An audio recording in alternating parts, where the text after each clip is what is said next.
मित्रों नमस्कार, मैं अनुराग शुक्ला आपका आपके अपने चैनल जीएस एक्सप्रेस में हार्दिक अभिनंदन करता हूं। आज हमारी चर्चा मुंबई भारत की आर्थिक राजधानी पर हुए सबसे बड़े आतंकी हमले को लेकर होगी। हर बार की तरीके से इस बार भी आतंकवादी पाकिस्तान के कराची से समुद्री मार्ग के द्वारा मुंबई पर पहुंचे और उन्होंने ताज होटल, मुंबई का सबसे व्यस्त railway station Chhatrapati Shivaji terminus CST एवं अस्पताल को निशाना बनाया। ताज होटल भारत का सबसे बेहतरीन ताज होटल है जिसमें विदेशी सैलानी आते हैं। सीएसटी टर्मिनस पर लोग अपनी ट्रेन का इंतजार कर रहे थे और रात्रि विश्राम के लिए एकत्रित हुए थे, लेकिन उन्हें ये नहीं पता था कि कुछ ही समय बाद मुंबई दहल जाएगी। इस मुंबई हमले का जिम्मेदार हाफिज सईद था, जिसके संरक्षण में कई सारे आतंकवादियों ने ट्रेनिंग ली और जिसमें ये सामने दिख रहा आतंकवादी अजमल कसाब है। ये मात्र एक आतंकवादी था जिसको जिंदा पकड़ा गया, बाकी सभी आतंकवादी ढेर हो गए थे। मुंबई दहल चुकी थी, समझ में नहीं आ रहा था कि क्या किया जाए क्या ना किया जाए। क्योंकि आतंकवादियों ने सबसे पहले सीएसटी, अस्पताल और ताज होटल को निशाना बनाया। लोग समझ ही नहीं पा रहे थे आखिर क्या करें। हमला इतना ज़बरदस्त था कि कई दिनों तक धुआं एवं आग का गुबार निकलता आसमान से देखा जा सकता था। दिन हो या रात हो, बचाव दल लगातार बिना थके बिना रुके अपना कार्य कर रहा था। फिर भी नहीं समझ पा रहे थे कि क्या किया जाए। कुछ लोग इस बात की भी वो करते हैं कि मुंबई हमले के जो बचाव अभियान था उसका लाइव टेलीकास्ट किया जा रहा था, जो कि सुरक्षा के नज़रिए से सही नहीं था। मुंबई हमले में कई विदेशी सैलानियों एवं कई भारतीय नागरिकों ने अपने प्राणों की आहुति दी, लेकिन भारत की जाबाज सुरक्षा एजेंसी राष्ट्रीय सुरक्षा गार्ड एनएसजी ने पहुंचकर मौके पर कमान संभाली और सभी आतंकवादियों को ढेर किया। सुरक्षा गार्ड एनएसजी ब्लैक कमांडो नाम से मशहूर हैं। जब भी देश में कोई आपदा आती है, किसी खास समस्या का समाधान करना होता है, तो एनएसजी अपनी महत्वपूर्ण भूमिका निभाते हैं। एनएसजी नेशनल सिक्योरिटी गार्ड ये वो टीम है या ये वो जाबाज हैं जिनको हर मुश्किल से लड़ने की, हर मुश्किल से बाहर आने की ट्रेनिंग दी जाती है।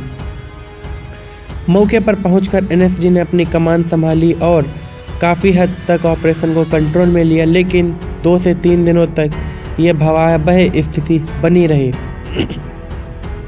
मुंबई पुलिस के बेहतरीन ऑफिसर्स और आम आदमी के सहयोग से धीरे धीरे ऑपरेशन को काफ़ी सहूलियत मिली। बचाव दल अपना कार्य करता रहा, लोग एक दूसरे की मदद करते रहे। किसी न किसी प्रकार से लोगों को रेस्क्यू किया गया, किसी न किसी प्रकार से लोगों को इस आपदा से धीरे धीरे ही सही लेकिन बाहर निकाला गया।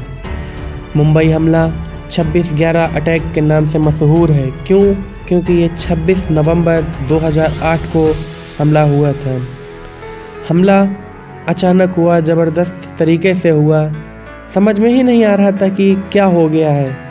अचानक गोलियों की तड़तड़ाहट से पूरा सीएसटी टर्मिनस हिल गया। अचानक ताज होटल में आए लोग समझ ही नहीं पाए कि ये खून खराबा कैसे चालू हो गया। एनएसजी के सफलतापूर्वक अभियान को संपूर्ण किया गया। उसके बाद जब वहाँ से एनएसजी निकल रही थी, लोगों ने उनका बेहतरीन अभिवादन किया। अभिवादन से तात्पर्य है लोगों ने उनका धन्यवाद किया। लोग हाथ मिलाने और गुलाब का फूल से उनका अभिवादन कर रहे थे।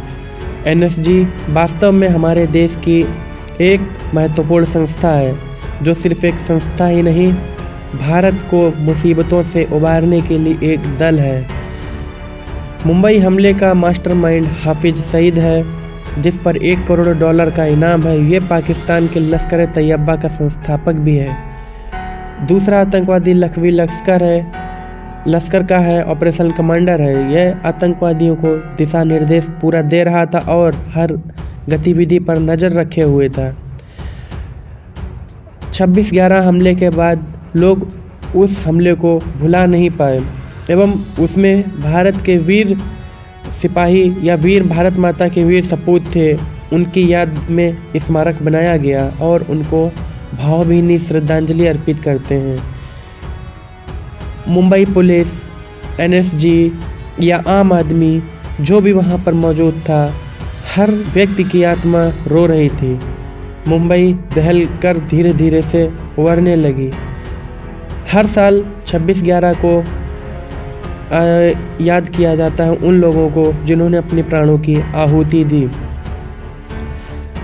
भारत ही नहीं, विदेशों से आने वाले लोग भी 26/11 हमले को सुनकर या उसके बारे में जानकर शॉक्ड हो जाते हैं। इस हमले के विरोध में पूरे देश में धरना हुआ और इसके खिलाफ एक पूरा भावभीनी श्रद्धांजलि के रूप में कैंडल मार्च किया गया। लोगों ने 26/11 ना भूल पाएंगे, इस प्रकार से उन्होंने अपनी संवेदनाएं व्यक्त की।